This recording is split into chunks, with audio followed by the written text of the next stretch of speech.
Ciao Maria Grazia, how are you? You need to no, unmute better. yourself. I'm getting better, Oh, but that's great. not much better. It's and look, here is Ilaria. Hi, Ilaria, how are you doing? We'll try. Nice to see you again. Excellent. Good. Well, this is working out much better than our previous attempt. So, welcome everyone who is joining us. And as many of you may know, this lecture was originally scheduled for this time last week. That didn't happen due to an internet problem, but it looks like that's sorted out, and we're very pleased that Professor Maria Grazia and Dr. Ilaria are joining us.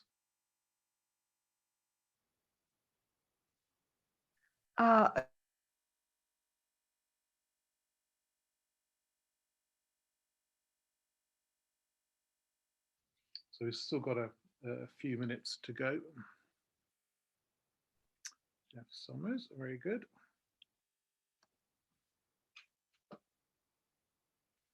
Well, we had our snowfall in Cambridge a few days ago. Change roles and we'll try to do our best. But it is COVID situation again in Paris. Yeah, we've got some nice numbers building up here. Yeah.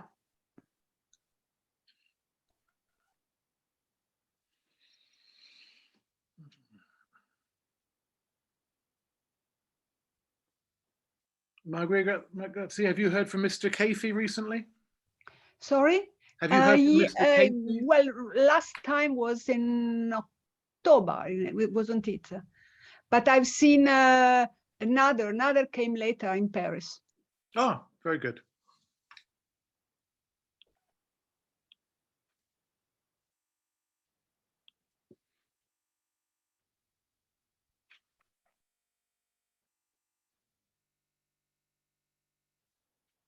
So as for Shemamok, I think we do have the new permit of excavation, but still we don't know what happens exactly because, as you know, the French government is still, let's say, scared and thinks that Kurdistan is too dangerous for French excavation project. So we will see if we'll be able to be back in Shemamok next October, as we wish. I do hope so. I'm sorry to hear that.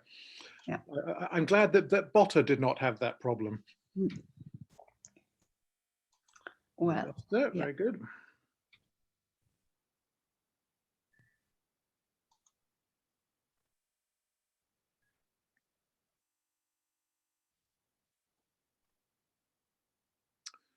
We'll just wait a couple more minutes. Yeah. Nice turnout there.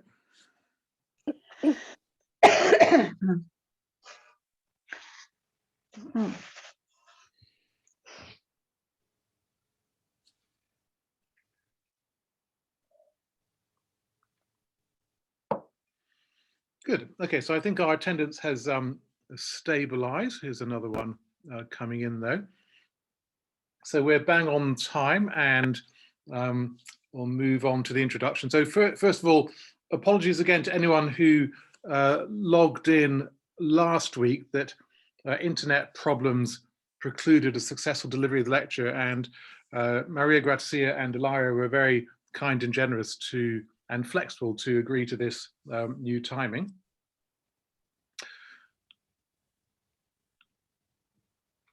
So it's a great pleasure to introduce to you our speakers of this afternoon, two very good friends of mine personally, Professor Maria Grazia Masetti-Rouault and Dr.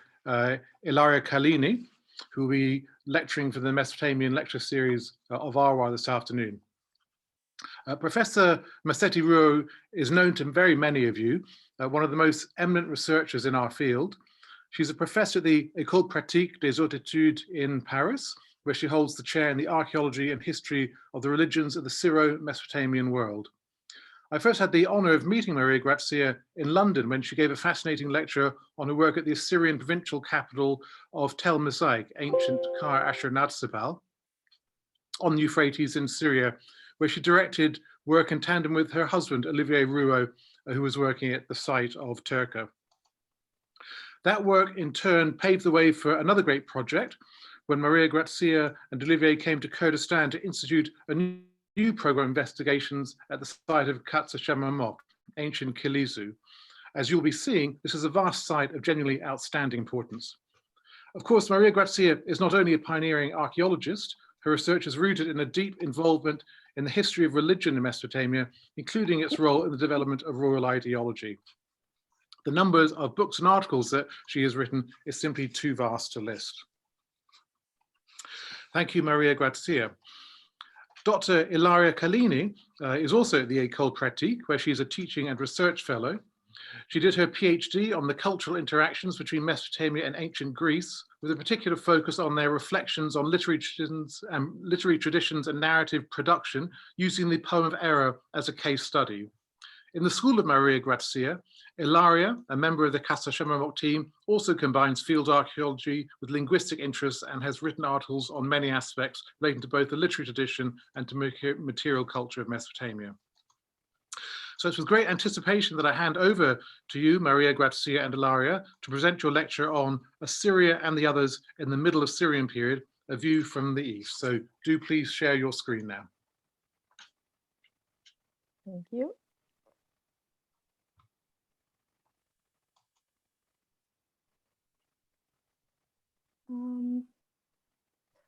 John, excuse me, I have to share the screen, but Zoom tells me that the organizers has to allow me. Okay.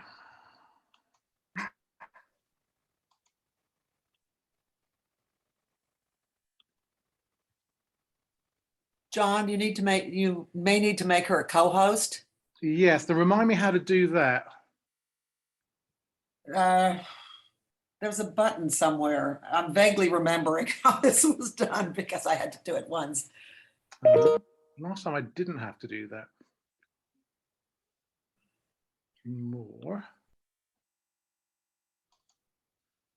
If anyone knows how to do this, do step in and let me know.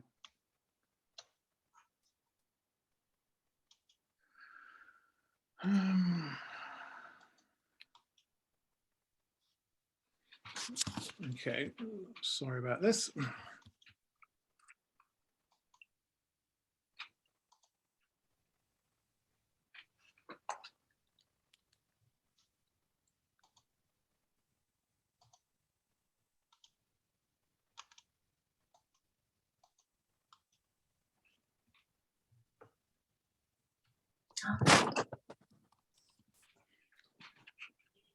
Can anyone help me in making a co-host?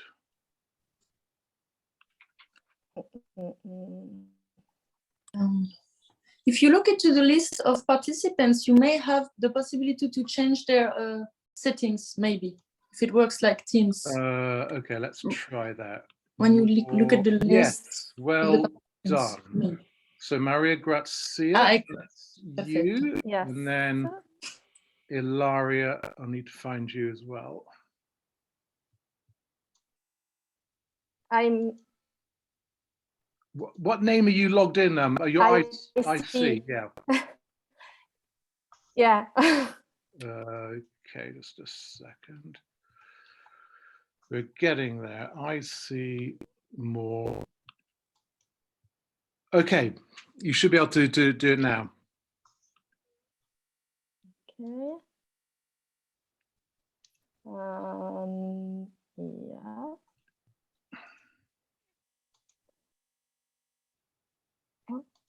Yes. Okay. Yes. Okay, can you see it? Yes. So I put on full screen. It's okay? That's great. Thank you very much, Ilaria. So please proceed with your lecture on Assyria and the Others in the Middle-Assyrian period, a view from the east. Thank you. The idea that Middle-Assyrian imperial culture shared a part of the late Bronze civilization acknowledged as Hurrian Mittanian is ancient in Assyriological studies. It has been supported by scholars from a textual, philological, and literary point of view. They highlighted the function of Hurrian culture and religion as powerful media connected, at least since late Middle Bronze Age, society in the Anatolian and northern Mesopotamian regions in the east with those down to the Mediterranean coast and the Levant. The Mittanian federal and political system constituted eventually the common middle ground, which allowed the formation of an extended exchange network, distributing and impressing its model in different society. Studies in material culture too, such as ceramics and glyptic iconography, revealed a shared ground of style, tastes, technical competencies, from which suddenly emerged a full-fledged original Middle-Assyrian tradition and identity. Imposed by imperial policy of the Middle-Assyrian Empire, this tradition effaced and quickly replaced the local culture in the same region belonging previously to the Mittanian Federation.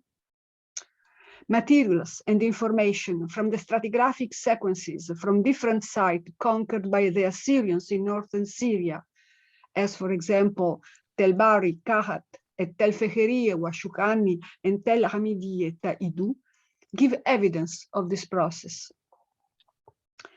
This sequence of events seem perfectly understandable, associated to and compared with the formation of a new Assyrian state since the mid-14th century. The cities of Assur government had regained then its autonomy from Mittanian control, exploiting its wars with the Hittites, as well as internal conflict about royal succession. Independence had been prepared in Assur through the organization of a new local economic and political elite around a different kind of kingship. Revitalizing ancient knowledge and model of expansion dating to the Old Assyrian and Amorite periods, the Middle Assyrian kings assumed a clear imperialistic policy. They revindicated a launched strategy to occupy, where possible, the space abandoned by the Mittanian power in the geographical and political net of northern Mesopotamia. Undoubtedly, imposing a new economic exchange organization, they answered the Assyrian elite's demands and gave a strong foundation to their authority over all Assyrian society. Assyrian kings were ready now to face internal challenges and enter the political and military dynamics not only in northern Mesopotamia, but also with Babylon, a state still regarding the Middle Euphrates and Middle Tigris valleys as potential parts of its territories. In this context, quite obviously, Middle Assyrian culture appeared to modern historians as rather expressing its identity as different, if not opposition, to the Mittanian Hurrian late Bronze culture. The distinction and separation between the Mittanian period and the Middle Assyrian level and materials have been easily acknowledged in the stratigraphy of the Jazira area colonized by the Assyrians, where standardized imperial models seemed to have entirely replaced the production of local material culture. Progressively, archaeologists and historians realized and accepted the fact that the Hurrian Mittanian period material culture survived anyway as knowledge and tradition of the local society, which eventually entered in the process of transformation of the northern Mesopotamian civilization. On the other hand, the international tastes and cultural preferences developed by contemporary Middle Assyrian urban elites are now better understood. They correspond to an imperialistic ideology and depend on the opening of routes and markets for the circulation of ideas, images, materials, and models. However, the debate about the process of the formation of the Middle Assyrian culture and tradition themselves in the context of late Bronze Age northern Mesopotamian society is not yet closed. So it is in this perspective that we present here some of the data we have collected during our recent excavations excavation at Qasr Shemamok in Iraqi Kurdistan. It is studied since 2011 by the French archaeological mission, which has been led at the beginning by Olivier Rouault and now by Maria Grazia Masetti-Rouault, in collaboration with the Erbil Direction of Antiquities. The site is in the Trans-Tigrian region, around 25 kilometers midway from Erbil and Nimrud, in the area between the two Zabs, to the east, limited to the east and the northeast by the Zagros Mountains. Known by the toponym of Kilizu or Kilizi, in Assyrian texts since the 12th century BC, the city was quite important in the system of provinces of the Assyrian Empire. During the late Neo-Assyrian period, after the reorganization of its urban plan decided by Sennacherib, its mound lower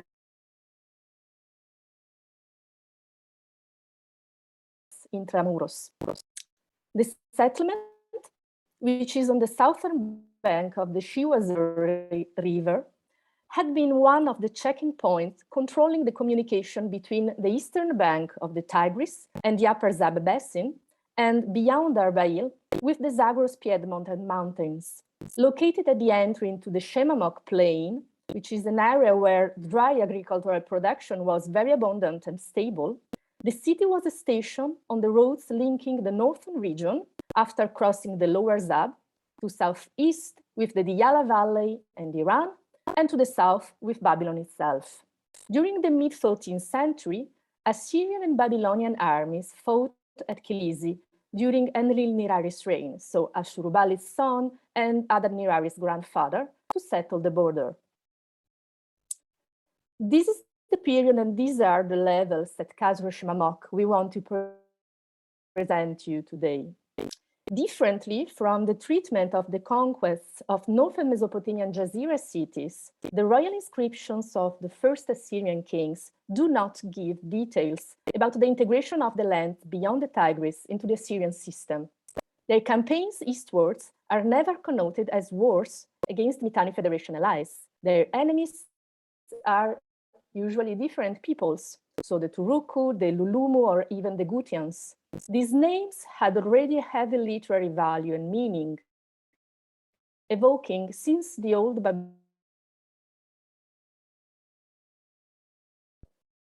opposed by their nature to the Assyrian image and identity. For these reasons, the barbarians were bound to disappear.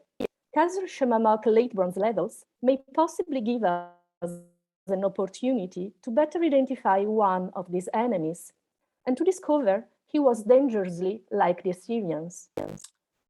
So to situate these late bronze levels, let us remind you that when we started our research, our knowledge of the sequence of the more ancient occupations attested at Qasr Shemamok, so Hassuna, Halaf, Uruk, and Nineveh V, as well as Middle Bronze occupations, depended on the analysis of the material, mainly ceramics, found during a short Italian excavation, which has been carried out at the beginning of 1933 by Giuseppe Furlani.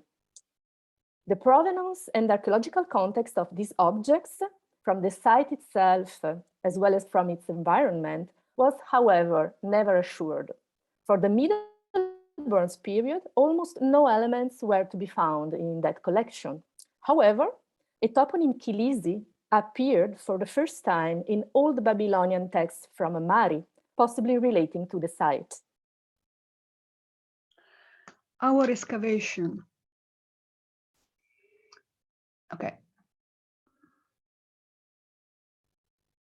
Our excavation in Area A, as in Area B, in the citadel, on the southern and northern slope of the mound, did not change at the beginning this situation. In the course of time, we certainly did find Uruk and Nineveh V materials ourselves.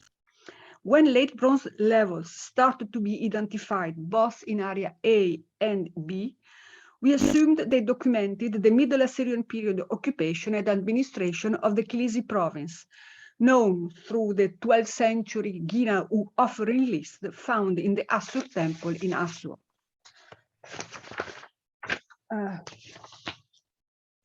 Evidence of an earlier Assyrian presence at Qasr Shemamok emerged from the discovery in Area A East in the packings accumulated to support Sennacherib construction of fragment of cuneiform texts.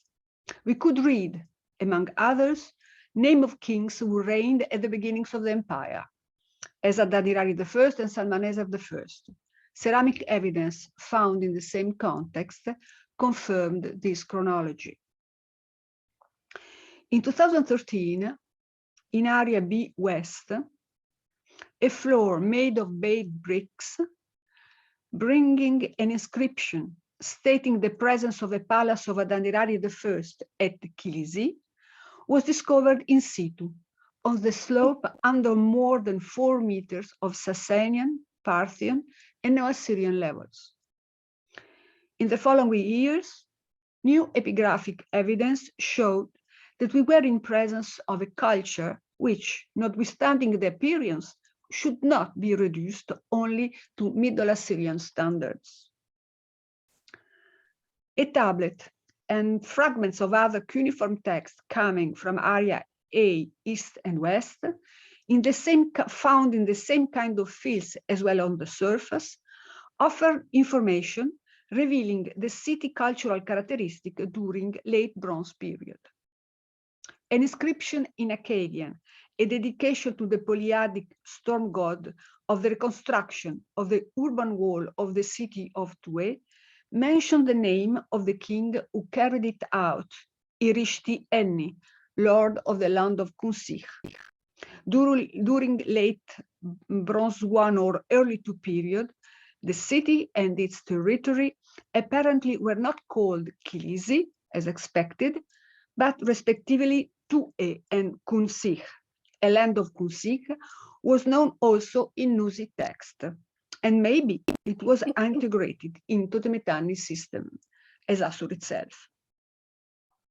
Its king, Irishti Enni, sporting an Akkadian Hurrian name, could have been almost a contemporary of Adad-nirari I. One of his inscriptions found at Assur, where its name has been erased at the beginning, has been attributed to Adad-nirari I himself. The text narrates a campaign against the Lulumo on the Zagros, followed by his building activity on a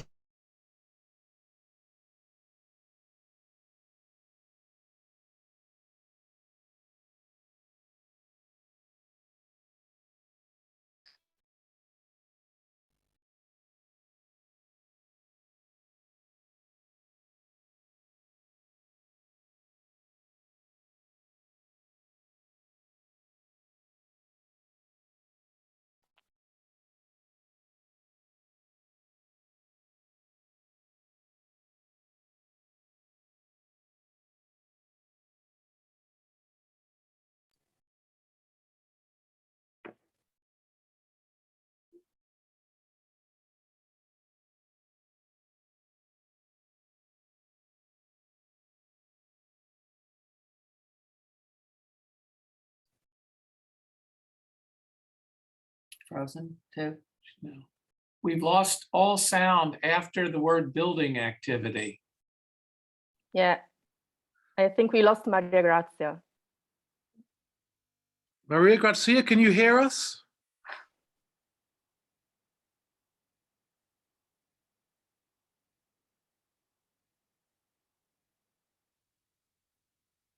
Can I you don't think she can hear us. Okay, Laurie, could you telephone her? Yeah. I just, okay.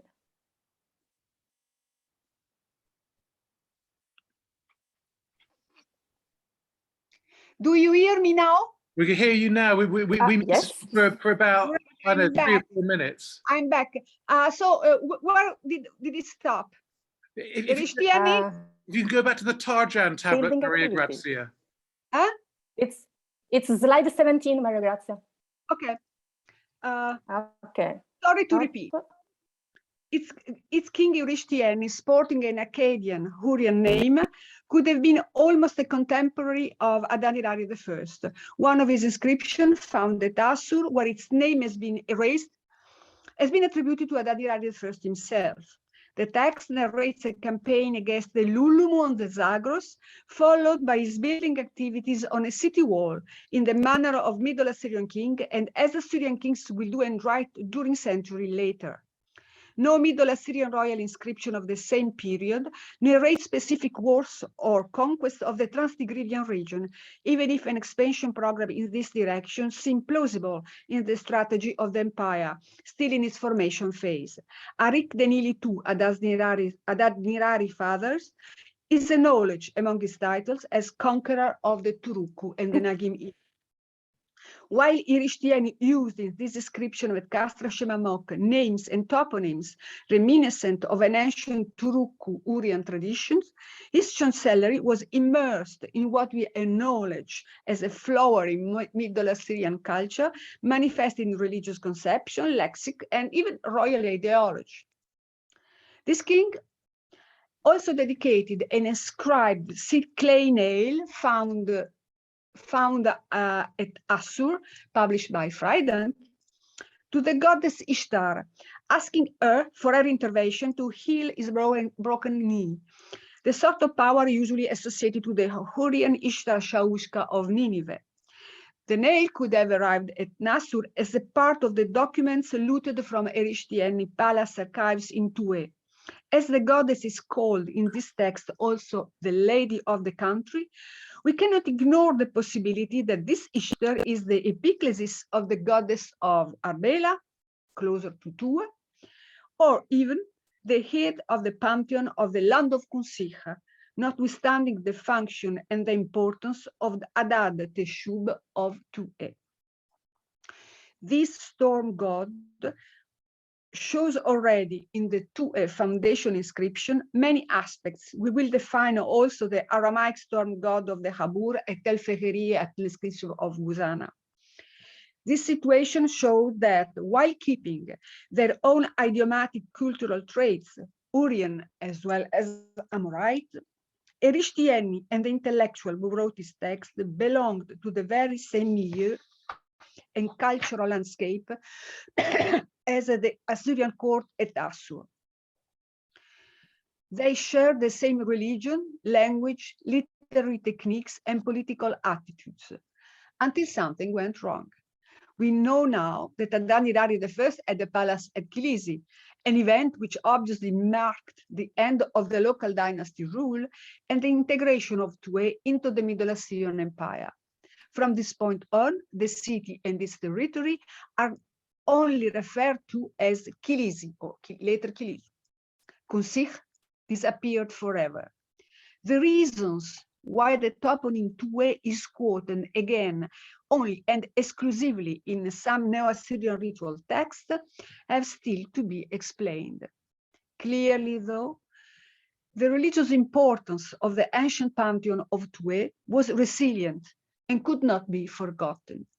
Its memory may explain why the god of Kilisi still witnessed as a random international Ade treaties listed in the text right after the pantheon of the Assyrian capitals.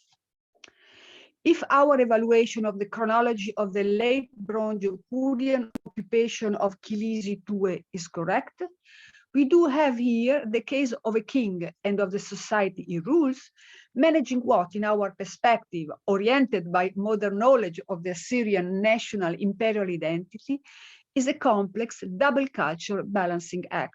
In one of his cities, maybe Tué, if it was his capital, Erishtiani highlights the Hurrian origins of the local community, attaching the legitimacy of his own kingship to the choice of the polyarchic god of Tué, a Hurrian storm god.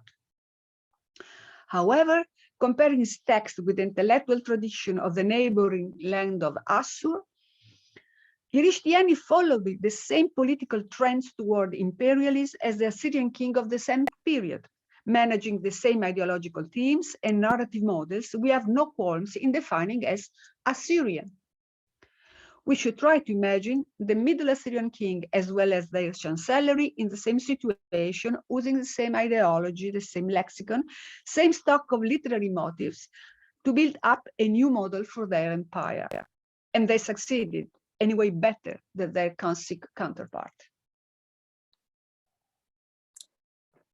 So with this kind of information in mind, we focused our research both in Area A West, where fragments of the same city wall foundation deposit had been found, as well as in Area B West, the context of Adad-nirari I's palace, to try to understand if and how the processes to reanalyze it in text could be perceived and highlighted also by the archaeological documentation. In Area A West, in the southern part of the slope, the remains of Sennacherib's terrace and Iron Age II structures cover a sequence of strata and floors, including a quantity of ceramic material that I will show you in a moment. We identified in this context the remains of an impressive late bronze urban wall.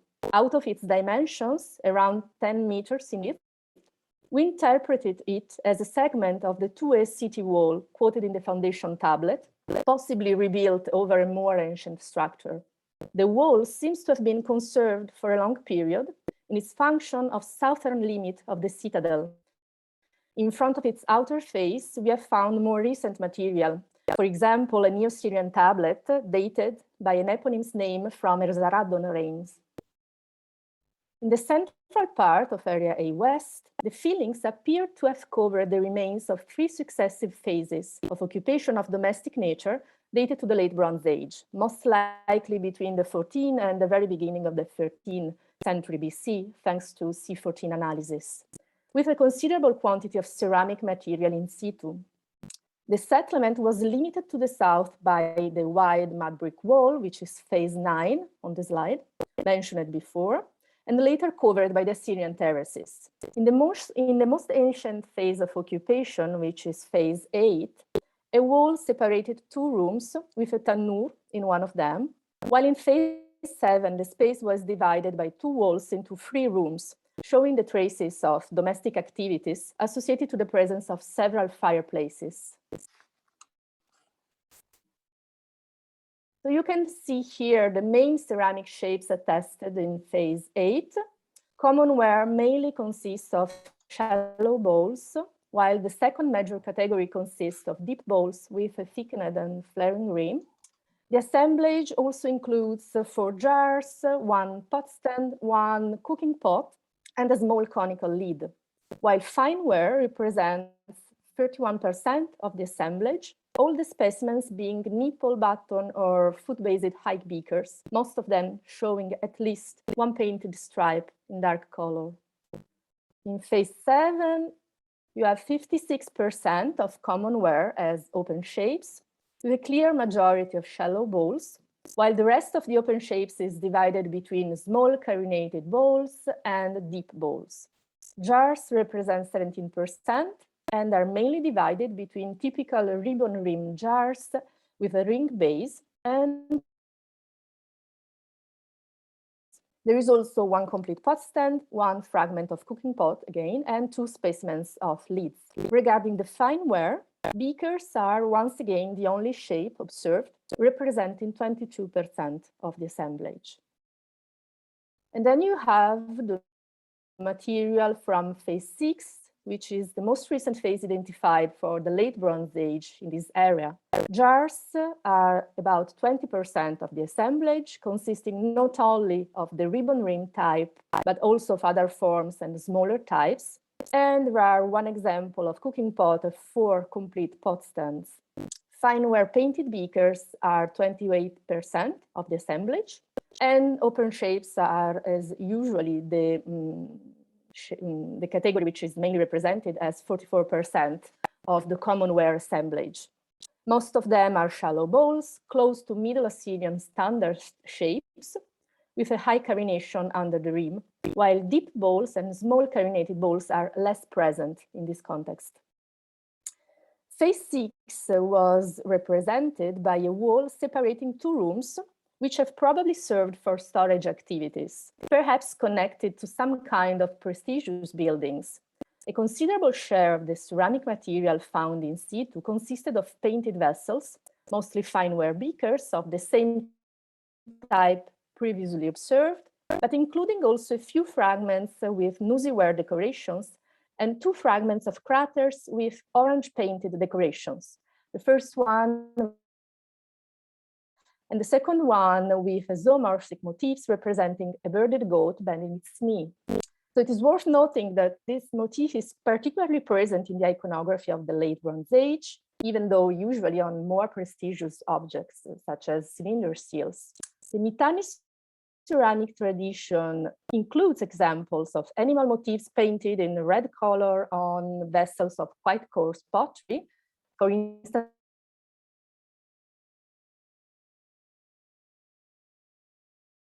and potentially it might be considered as an early example of later developments during the Iron Age. So in sum, open shapes clearly predominate in the assemblages collected from the floors of the two more ancient phases, phase 8 and 7, while they decrease in the assemblage from the most recent phase, phase 6. However, given the fact that the difference is still relatively small in terms of numbers, this may be rather due to a shift of functional context, which would have occurred between phase 7 and phase 6. Therefore, while the domestic spaces of phase 8 and 7 would have been associated to kitchen activities, during phase 6, they would have been used more for storage, which would possibly explain the reduced presence of kitchenware, such as cooking pots and lids, and the greater presence of jars and pot stands. Fineware painted beakers clearly have a lasting presence over time, possibly indicating a long-term process of interpenetration between material traditions of different origins, spanning from the late Bronze Age 1 until the Iron Age 1, in a similar way to the situation observed at Tel Taban and in the deep trench at Ashur. On the other hand, small carinated bowls, which appear in the passage from phase 8 to phase 7, could possibly correspond to the shift between the Mittanian and the Middle-Assyrian occupation, given the fact that the function of this context does not change between these two phases. This type of vessel, which is particularly characteristic of levels attributed to the Middle-Assyrian occupation in several sites, may thus represent the introduction in the material ceramic culture of an element rather diagnostic for the late Bronze Age too.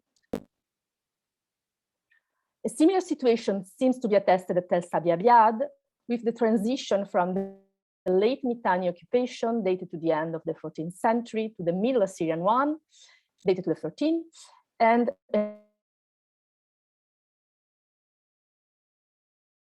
of phase 6 compared to those of the previous phases. So what is particularly worth noticing is that changes seem quite gradual in this late Bronze Age ceramic repertoire, both in morphology and in the fabric, which is mainly chaff tempered with straw inclusions for the common wear, and sometimes with very fine sand for the fine wear. At the same time, this assemblage lacks several elements which usually constitute a significant share of the assemblages dated to the late Bronze Age 1, such as red-edged bowls, gray burnished ware, and newsy white and black decorations, which is attested only by 2 fragments, actually. So this situation may confirm a dating between the later period of the Mittanian occupation and an early Assyrian control on the site, showing a sort of coexistence of the so-called Mittanian and Middle Assyrian traditions, meaning that on the basis of a common context at a regional scale, the local material culture would have been already shared and partly integrated into the Assyrian cultural frame since its beginning. In area B West, late bronze levels were represented mainly only by the remains of Adad-nirari I palace, namely the floor with the inscribed bricks, and in a connected archaeological context on the slope, by parts of another baked brick floor extending toward northeast, severely cut by later pits. Covered by pebbles, fragments of gypsum, stones, and bricks, this second baked brick floor is situated at a slightly higher level than the one with the inscriptions, without any direct superposition.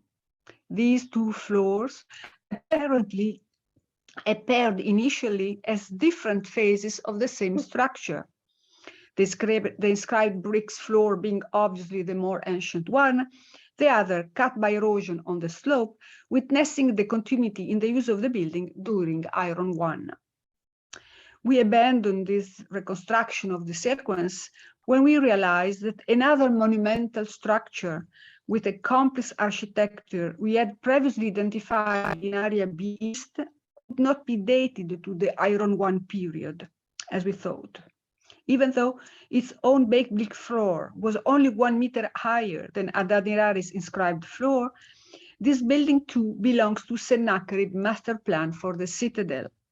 The Iron II, 1-2 aegis levels under it have been erased to prepare the surface for its foundation. The only surviving late Bronze II-3 occupation and part of Adad-Nirari's first palace was then only the floor with the inscription on which we focused our research. Around it, a possible facade of this palace facing northeast was then highlighted on the slope. It showed the traces of the layout of a ramp built in baked bricks and joining a landing, the floor, with the king inscriptions. This ramp was set over a kind of glacis, a mass of discarded baked bricks and earth accumulated without any order against the base of the facade wall. The glacis was covered by fake slabs made up by polychromous fragments of baked bricks and stones, so apparently inserted there only for an aesthetic purpose. Eroded remains of the same glacis were discovered also on another surface of the slope, this one oriented northwest, so forming an angle of 90 degrees with the other one. The presence of the same glacis highlighted the architectural continuity of the two converging facades of Adad-Nirari first palace, which limited apparently a courtyard on open space. The glacis supported in the west the ramp, in the east wall. The entrance to the palace was situated higher on the northwestern facade, joined through the monumental ramp inserted along it and leaning on the northeastern wall. When in use, the ramp inserted on the facade brought visitors up to the palace entrance from an avenue coming from the northern city gate. The layout of this way is probably still visible on the northwestern slope, incised now by a ravine, a wadi, formed by seasonal rainwater from the top of the mound. The supporting function of the glacis was weak. The ramp, formed by large baked bricks, dislodged and broken, was found in a state of collapse. After the fall of the ramp on the slope, apparently no effort was ever done to repair the damages. Abandonment was preferred, even if we do not know when it happened exactly. We wonder if it is once again the result of Sennacherib's desire to erase all memory of the past of his royal ancestor in Kilisu, to build something modern now, showing his personal tastes. All this space had been sealed by an Iron II-3 level, with the foundation of a large wall and floor settled on earth fields. Once tentatively reconstructed the general aspect of the facade, it became clear that the floors we have considered as later reconstructions of the one bearing Adad-Nirari's inscription belonged eventually to the very same phase of the level, the reception area of his palace. Once arrived on the landing, visitors entered inside, turning on the right and climbing on a step. In the palace entry, the two different strata of floors, the baked brick one and the polychromous one, could be simply a way to build to assure resistance and beauty to the decoration of the space, maybe still an open area. On the other hand, without comparable example of floors built in the same way in contemporary Middle-Assyrian buildings, and considering that there is no direct connection between the landing of the ramp and these floors, we could even doubt now that they are really Assyrian creation. They might have belonged to a building already there, preceding the Assyrian conquest of the city, maybe a Rishtini dynasty palace. Later destroyed in its main structure or heavily transformed and readapted by Assyrian architect, it became Adad-Irari I's local residence and address, as the inscription on the landing announces. Adad-Irari or Irishtieni Palace had apparently no visible foundation. The floors had been set upon a reddish-brown mud brick structure, E6 on the slide, of huge dimensions, forming a great terrace. The format and precise dimension of the mud bricks of this platform are not clearly identifiable. There must look like a kind of adobe structure with the clay blocks adjusted without using mortar. There must look like a kind, it's difficult to date it at this point. We think it represents the remains of a LBA, late Bronze Age, not yet Assyrian level, where Irishtieni Palace was set. The mass of this reddish-brown clay terrace after the conquest was being cut by the Assyrian architect to organize the new facade and entrance of Adad-Irari Palace. In the context we have studied, the maximal width measured for the late I can't see the slide anymore. This is not. What happens? Okay, I continue. Okay. It is difficult to date this platform, but at this point, we think it represents the remains of late Bronze Age, not yet Assyrian level, where Irishtieni Palace was set. The mass of this reddish-brown clay terrace after the conquest had been cut by the Assyrian architect to organize a new facade of Adad-Irari's palace. In the context studies, the maximal width measured for the terrace is over 11 meters northeast-southwest direction. It's around 3 meters 50. It's the lowest point found closer to the level of the wadi.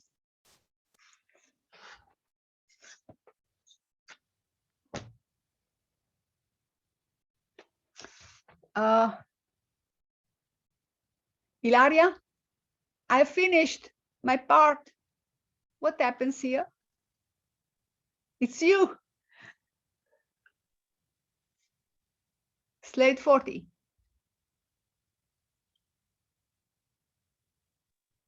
Ilaria, are you there? Up. Can you hear me now? Yeah. Yeah. Yeah. Okay, sorry.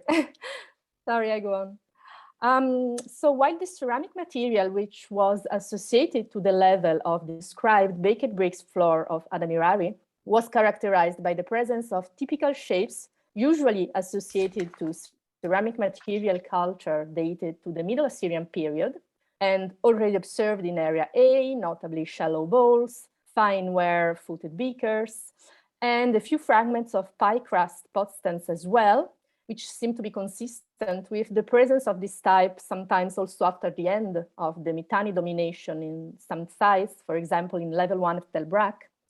So we have this material with the level of the Palace of Adad-Irari, but the ceramic material from the fill layers associated to the mud brick structure E6, which Maria Grazia has shown, show the presence of types most likely dated to the late Bronze Age 1, thus confirming our dating of this terrace.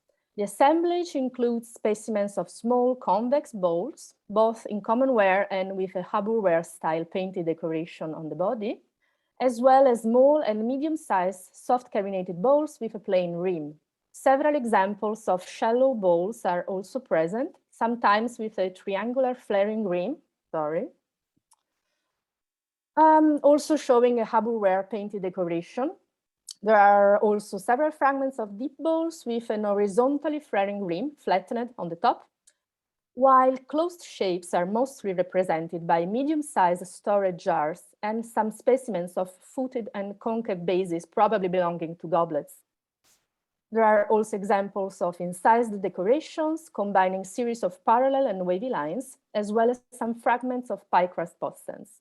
So this material, which is generally characterized by medium vegetal inclusions and buff or yellow brownish fabric, has parallels in the urban plane, the ceramic assemblage for levels dated to the late Bronze Age 1 of the neighboring sites of Kaburstan and Lawa. And once again, also in comparison with the material collected from Area A, the morphology of several specimens seems to indicate a gradual shift towards the ceramic horizon of the first phase of the late Bronze Age, showing the presence of overlapping ceramic types in the late Bronze Age 1-2 transition, possibly linked to a specific local configuration of the ceramic production and ceramic material culture during this period. During our last campaign in 2019, our strategy focused on the study of terrace E6 to define its connection not only with the Middle-Assyrian palace, but also with the late Bronze urban wall system excavated in Area A West. The mud brick structure occupying all the B West area was extended to northeast, but also to north-northwest, beyond the limit established now by the presence of the ravine. This is what excavations carried out in Area B North have shown, allowing us to see that this terrace extended northward, covered there an ancient surface of the tell, constituted by early Bronze Age levels, dating to the Nineveh V period. But this is another story. So we thank you for your attention. Thank you.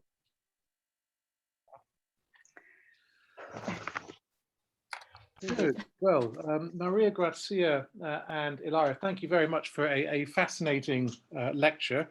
It's a magnificent site, and you're doing a magnificent job there, making a real contribution to our understanding of the archaeology of the region. I'm sure there'll be numerous questions, but I want to start with Johnny. Yes. Can you hear me? I would like to, yeah, you hear me? Yes. I was just only to say that you're a part of this excavation too. You have absolutely probably recognized a moment and the aspects of our excavation, but also of the study of the text in which you are personally involved. So I want to underline this aspect of the situation. Well, that's very kind. It has always been a pleasure to work with you and Olivier and Ilaria and all your team, and you've been very generous in inviting me to collaborate with you in working on your texts, and they are indeed fascinating texts.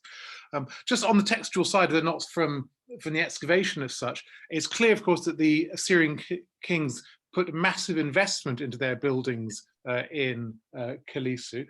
Is there evidence that they paid particular attention on going on visits to the site? You're mute, Maria Grazia. Not really, not as far as we know. We know that we have also another inscription on a brick found, the origin of which is not absolutely clear, but would mention the construction of a temple to god Shamash in Kilis itself by Shalmaneser I. And it's interesting because in this text already the storm god of Tue disappeared. It is the sun god Shamash, which is defined as the king of Kilisi. So this is interesting, explaining really the important change the Assyrian administration imposed as soon as it arrives entered the city itself. Yes, very interesting. Also, you mentioned, for example, the work at Kabrstan. Do we have any knowledge of the major gods worshipped at any of the nearby sites?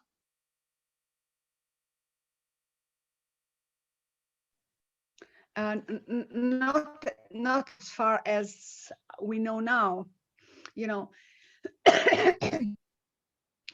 this area was occupied even in the Middle Bronze 2-3 period, not only by northern Mesopotamian powers coming from Shamshi-Addu, let's say, empire, or by the south, Shnuna, which tried to dominate also this area. The population here was probably, already composed by different compositions.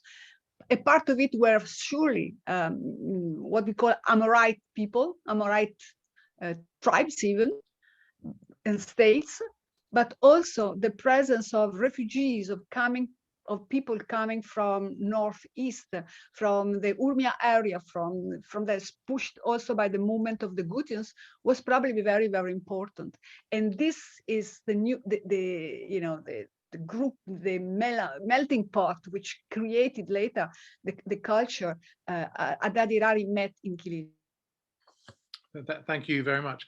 Now, let me throw the floor open, as it were. Do we have any questions from the audience? Probably the easiest thing is if you put it into chat, and then we can take it from there.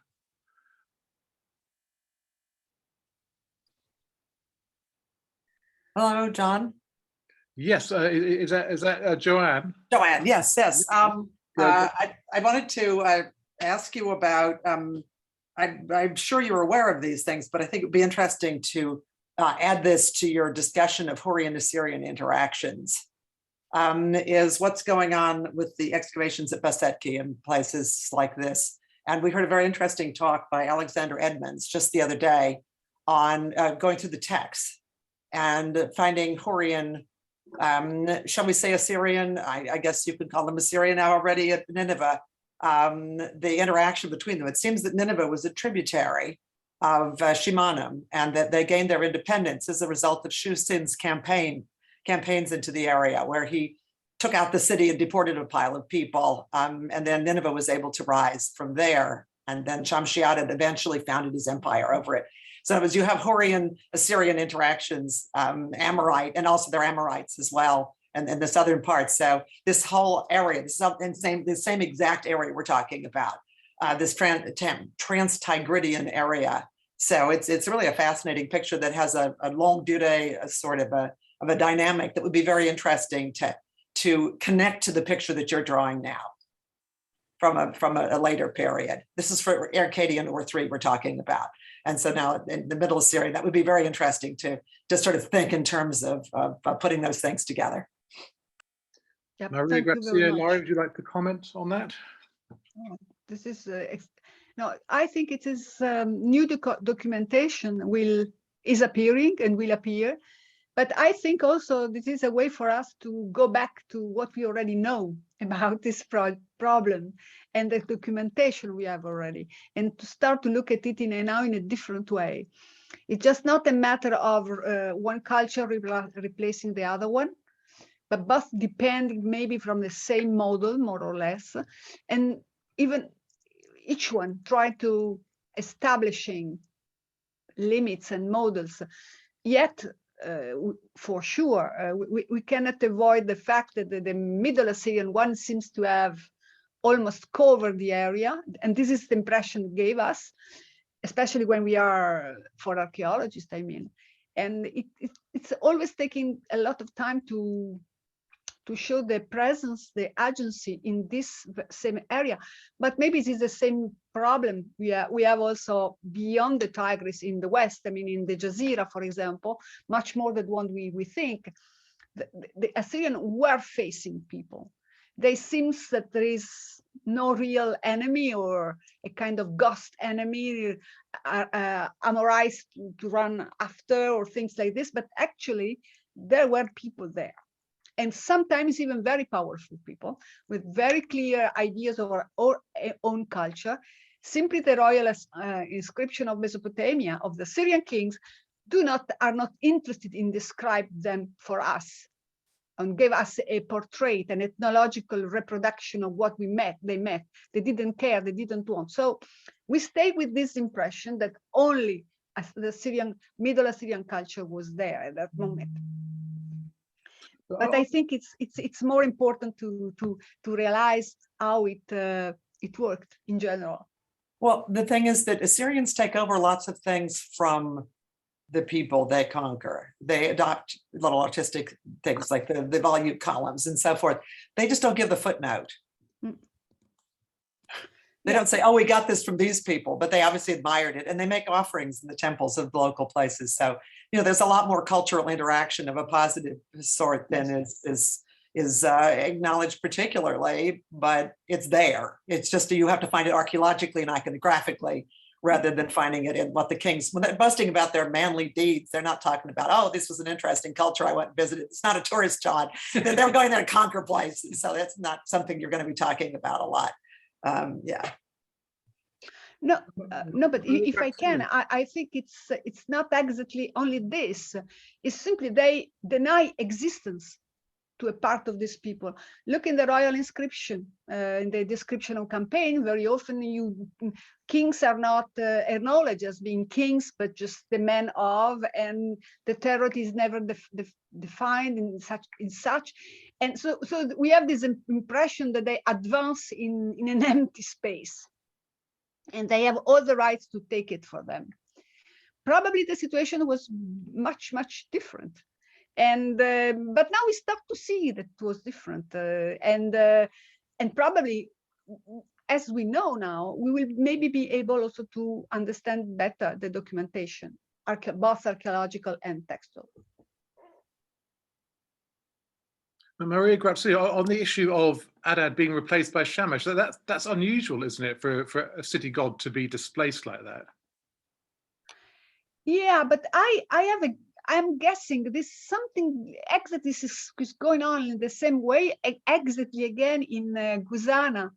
When you read the inscription of Tukulti-Ninurta II and Adad-Nirari II, the conquest of the Guzana area, you see there is a lot of, there is a kind of, we would expect, knowing the importance of Adad of Guzana in this area, we would expect for them the description do speak of Adad, and instead we have Shamash coming out. I have already expressed the hypothesis that maybe this, let's say Hurrian, but I know it's not a good term, this North Mesopotamian storm god has some characteristics which are already, which allow to associate him to sun, authority, royal authorities, and the sun, the liar, and so maybe the Syrian, didn't interpret it in the right way. I wonder if this is one of the this house is just ringing everywhere now. Okay. Do we have any more questions?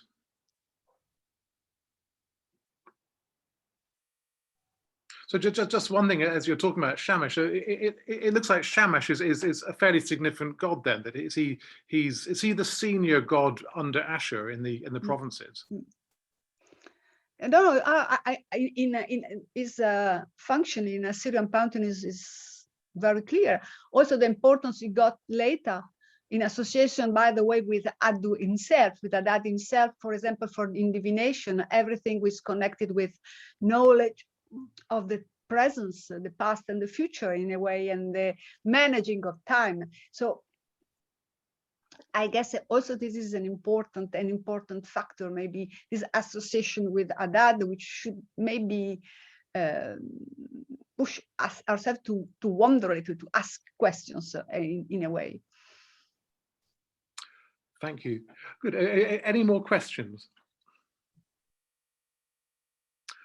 Right. Well, in that case, it's my pleasure on behalf of everyone to thank Maria Grazia and Ilaria for a fascinating lecture. Got us all thinking, and we'll be thinking for some time to come. And we congratulate you on your work and very much look forward to your future results. So thank you very much indeed. And I'll give a clap. Thank you very much. I just like to ask your pardon for the small problem we had concerning our cover, or this is COVID story. And in the same time, because I don't know what's happening in this house, but light is going on. Why the bell ringing, something. In any way, I was really very happy to meet you today. Thank you very much. And I am at your disposal if you have more questions. So last thing is looking ahead. The next lecture will be on April the 26th. That's Dr. Dan Calderbank, who will be speaking about the excavations at Tel Khyber in southern Iraq. So we look forward to that. But once again, thank you very much indeed to Ilaria and Maria Grazia, and good afternoon to you all. Goodbye, John. Goodbye, Thank you, everybody. John. Maria Bye. Grazia. See you Bye. soon. Bye. Bye. Bye-bye.